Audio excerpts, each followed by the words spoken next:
Hey, I'd like to welcome you to another episode of Mission Matters. My name is Adam Torres, and if you'd like to apply to be a guest on the show, just head on over to missionmatters.com and click on Be Our Guest to apply. All right, so today I have Brent Kedzierski on the line, and he is the Global Senior Program Marketing Manager over at Hexagon Asset Lifecycle Intelligence. Brent, welcome to the show. Thanks, Adam. It's great to be on with you. All right. So I'm glad to have you on today, and we got a lot to talk about. So we're definitely going to get into, just to get us kicked off, let's get into Hexagon Asset Lifecycle Intelligence. Tell us a little bit more about the company and what you do. Yeah, it's a software company that helps industrial facilities and build their cohesive tech plan with various technologies, whether it be AI and procedure management, digital procedures, digital solutions that are fitting Industry 4 and the digital transformation that all of industry is trying to go through. My specific role at Hexagon is really coming in from Shell, where I was the head of learning strategy and innovation. It's really about the human aspect of it, the human centricity of these products, because what we found in industry is, 80+% of any kind of digital investment fails to meet its objectives or deliver the expected results or, really get the value out of the investment and the effort. And predominantly that's because technology is really focused on the technology aspect and not the acceptance and adoption by end users. What does it mean to improve the human condition at work? I know that's part of your mission and part of what drives you in our previous conversations. What does that mean to improve the human condition? Well, I always look at the human condition having 4 elements. So every person is fallible. I hate to admit it, I'm fallible. You're probably fallible too. Easy there. Whoa. Easy there. No, I'm just... Yes, you're correct. Not you bet. I absolutely am. Continue. So we are fallible pieces of work. Everybody's a perfect mess, as we say. Wonderful mess. And the good news is, though, that people are very adaptable. They can change. They can come to some kind of realization, and they seek growth and evolution and actualization of themselves. And the third thing is, people are social beings. They want to see themselves reflected in society, in their tribes and work groups, and they want social proofing. They want to know kind of where they stand in the world and around them. And the last thing is, they really need purpose. And if people don't have purpose, everything kind of falls apart. Their energy and their effort, their focus and concentration, all these kind of things, they'll fall to the pressures of the environment around them. But what you want to do is you want to have them thrive. And that's what the whole idea of taking a look at the human condition, taking a look at human centricity and what that means and how do you deliver it, and then how do you help people really connect better with their jobs and the people in their jobs. It all makes sense, and I'm curious now, I guess the next obvious question would be, what do you think the state of the workplace is today, like given current societal trends or just what's going on in general? Because this is what you're working on day in and day out. What do you see? Well, it's funny. I have a favorite book that I have read several times called The Fourth Turning, and it's by a guy named Neil Howe. And it basically asserts that there's 100-year cycles approximately. And in these cycles, we have 4 seasons. So we have a spring, or what's called an awakening. And then it goes into a summer where everything heats up. And then kind of it goes into a fall where it cools down. And then a winter where it freezes and the cycle hits a peak. And if you look at like the U.S., for example, you can look at this 100-year, 120, 80-year periods in terms of like 1620, and you had the founding of people coming in. Then you had the Revolutionary War. And then you had the Civil War, and then you had the Great Depression and World War II. And then in 2008, you had the Great Recession. And so in 2008, we started this kind of winter of this season. And what you're seeing that there's a thing called teacup. So technical advancements, we're hitting a brink. Now you see with AI, it's starting to bust open things. Economic issues, you're seeing, the trade wars now we're having. You see the political upheaval, the social upheaval, consumerism, the change for, higher touch, higher concept solutions. And what's happening is all these things are hitting ahead. And the prediction is by 2030, 35, so much upheaval that we've got to reinvent ourselves and have a new awakening or spring. And that's what we're heading to. And if you look at the state of work, 80+% of workers are disengaged. We've got an epidemic of mental health issues and physical health issues with obesity and drug abuse and, high blood pressure and heart disease. And again, say that your direct line manager can have more impact on your mental health and well-being than your spouse. They spend a lot of time with that manager. That makes a lot of sense, by the way. Go ahead. Yeah. So they say that doctor primary care visits are predominantly related to stress, and doctors don't have the time to really help people manage their stress, so they medicate them because that's a faster, cheaper way to just solve the problem. And so you've got this bit where people are really, really just unhappy. You see work-related suicides and just the shocking statistics that go around. So what we want is solutions that workers help to build a better quality of life at work. But when we talk about these things like connected worker solutions, there's three things go on. So, it's the old 80-20 rule. I'm sure you're familiar with that, where 80% are related to essential drivers, like do people have a perceived usefulness to the solution? Will they adopt the technology because they think it'll enhance their performance? They'll help them do a better job, things like real-time analytics and all those kind of things. And then do they view the solution as something easy to use? Is it intuitive? Does it reduce their resistance and to improve their adoption? And then the relative advantage, that they see an advantage to the solution, like remote assistance and things like that. But then there's things called engagement drivers. So how do you get people engaged in a new solution? And these are things like user involved, or letting them build trust and ownership of a new solution, and whether they're properly trained and supported in it. And then the last thing is what we do is this adoption catalyst. So once the people say, well, I think it's really useful, I've been involved, I kind of own it, but now can you do pilots and trials to build their confidence through hands-on experience? Can they observe success stories? Can they see visible results?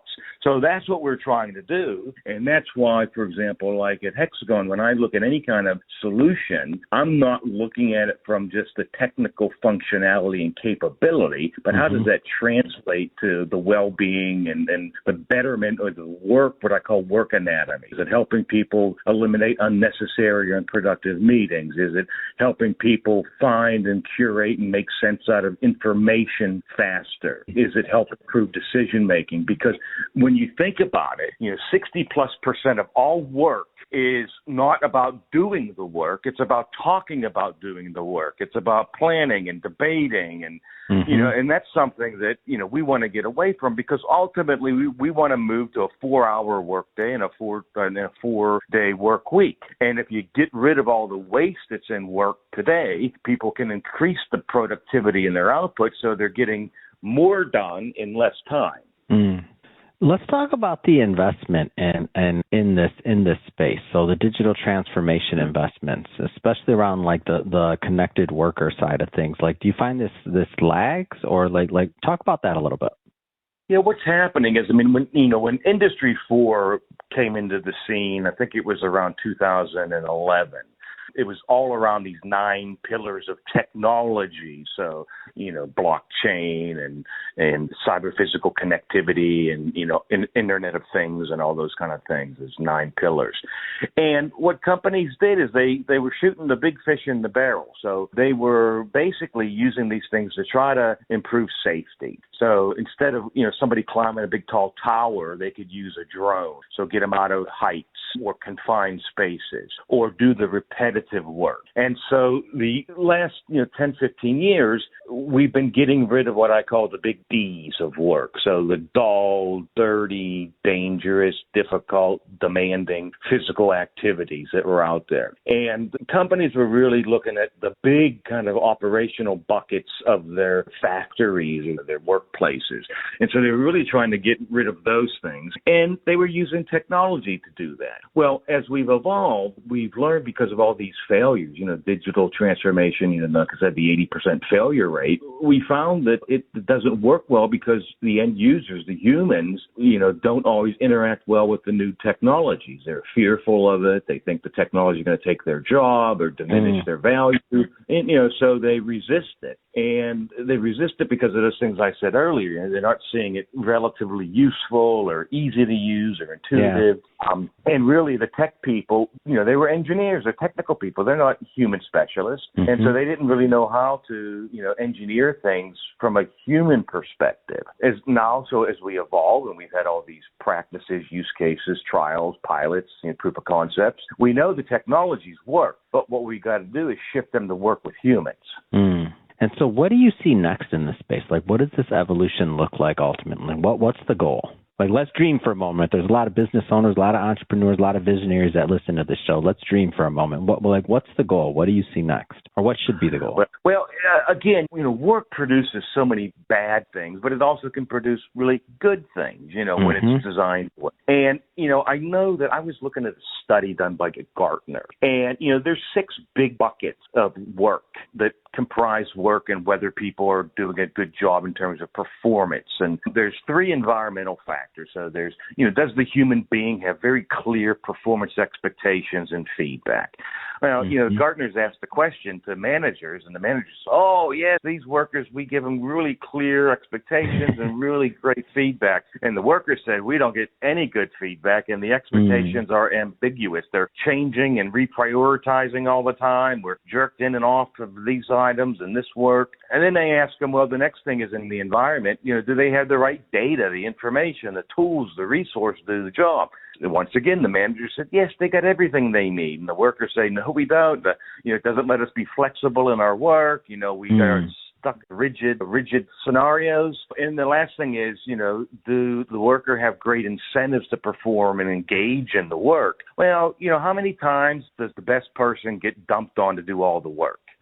So it becomes performing good is starting to be viewed as punishing because, Betsy, she's the best at this. And so we're going to keep sliding all this admin work under her desk because she does such a great job. Well, Betsy hates doing that, and she wants to grow into other areas. So, and then you work at the individual level. And because of automation, the skill portfolio is drastically and radically changing where, to sit in your office, stare up with your eyes to the right and just think was viewed as a really bad thing. You're daydreaming, you're not working. Well, it's actually a good thing because we don't give people enough time to think in their job or about their job. And so this is this whole thing about in today's environment, rapidly, people must be able to be critical thinkers. And even if you go to our universities today, they're not teaching students how to be critical thinkers and understand, various dimensions of how you can look at something. And they're given this a straight linear line, not an exponential wave. And so the skills are changing to critical thinking, collaborative skills like working with other humans because organizations are going from these hierarchies and these silos to matrix. So instead of just seeing your tunnel, your tower, you have to now work in a multi-integrated supply chain, for example. And then the last thing is people have to work to be more creative because that's the one thing AI can't really do too well is be creative. Now, if you ask it the right questions, it can help you be creative, but it's those things. And the last thing is really behavior. The behavior is the new currency. And that's what I did at Shell with a lot of this thing called distinctive competence. It's all about your behaviors. Can you do something more consistently with better results and effectiveness than someone else? And really it comes down to the distinguishing factor in work is not so much skills and knowledge, but the behaviors that kind of transforms from those. And then the last thing, or the last two really, are this human capacity to support work. So this is getting into like the efficiency. So how can these new connected systems, these technologies, help people make faster decisions, better decisions? How can it help them take a look at the mass bulk data and make bigger, better sense out of big data? And so they can do more things and do things faster. And then, the last thing is, are we designing these work structures that really motivate people to perform? Do we, do they jump out of bed in the morning, want to go to work, or do they roll over and hit the snooze? Yeah, I see it. And this is exciting, though, because it's really the future of the workplace. It's the future of the workplace. It's also the integration of technology in the workplace, what that looks like, quality of living. I mean, we think about the past and whether it was the Industrial Revolution, whether it was, further back from that, there's a constant evolution of trying to really, all these things push society forward, in my opinion. Brent, this has been a lot of fun having you on the show today and getting to explore really the condition at work and what's next. That being said, if somebody's listening to this or watching this and they want to learn more about your work or learn more about Hexagon Asset Lifecycle Intelligence, how do they do that? Well, they can go directly to the Hexagon ALI website. And, I'm on there. I've got lots of articles and things that are published there to get a deeper focus on this. They can also reach out to me on LinkedIn. I love my LinkedIn family, and I like to be connected to those folks and people that have the same curiosities that I do.